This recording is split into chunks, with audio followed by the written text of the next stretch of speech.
জ্যোতি বসু সম্পর্কে বলতে গেলে আরেকটা ঘটনা আছে যেটা আমার জীবনের সবচেয়ে বড় শিক্ষা। হাওড়ার ডোমজুড়ে একটা মিটিং করছিলাম, স্ট্রিট কর্নার। ওখানে আমরা একটা বিজেপির ইউনিট খুলেছি। এটা কত সাল নাগাদ? এটা সম্ভবত 86 সালের ঘটনা। আচ্ছা,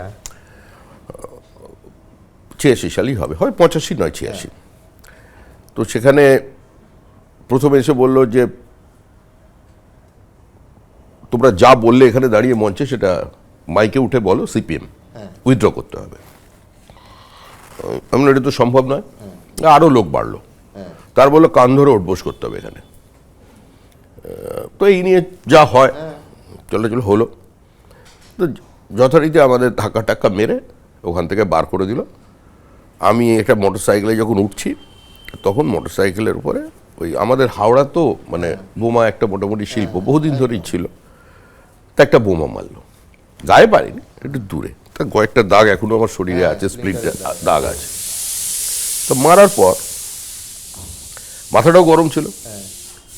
এরপরে হাওড়ায় আমাদের একটা ছোট্ট দলীয় কার্যালয়, যেটা হাওড়া জেলা পার্টি অফিস, করে খুবই ছোট। যদিও সেই অফিসে হরিপদ ভারতী এসছেন, সমস্ত নেতারাই গেছেন, তপন শিকদার গেছেন, কেউ যাননি এরকম না, অনেক সর্বভারতীয় নেতারাও গিয়ে বসেছেন। তো সেই অফিসের পাশে একটা ওই আধা স্ট্রিট কর্নার আধা সভার মিটিং হচ্ছে। প্রধান বক্তা হচ্ছে তপন শিকদার, পঞ্চাননতলা রোডের ওখানে। তার আগের বক্তা আমি। তা তখন আমার বক্তৃতায় ভিড় হতো তখন থেকে।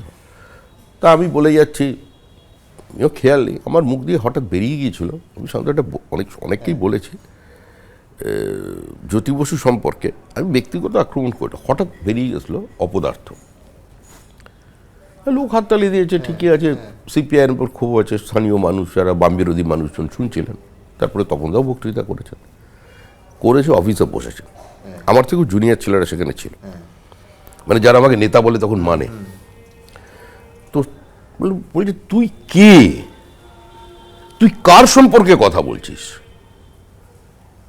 যার সম্পর্কে বলছিস তিনি জ্যোতি বসু রাজ্যের মুখ্যমন্ত্রী। আরে বয়সের তো একটা মর্যাদা আছে, তার একটা রাজনৈতিক অতীত আছে। কতদিন পার্টি করছিস? তুই বললি কি করে এই শব্দটা? বলে আরো যেগুলো বলেছে সেগুলোকে আমি সেন্সার করে দিলাম। প্রায় আমার চোখ দিয়ে জল এসে গেছে। বললো, তারপরে তপনদা বুঝলেন যে ডোজটা বেশি হয়েছে, হয়তো ঠিকই হয়েছে, ঠিকই হয়েছিল, বেশ কিছু নয়। তো উনি তারপরে ওনার স্কুটার করে আমাকে মন্দিরতলায় নামিয়ে দিয়ে গেলেন, নবান্নের কাছে। সেখান থেকে আমার বাড়িটা খুব কাছে।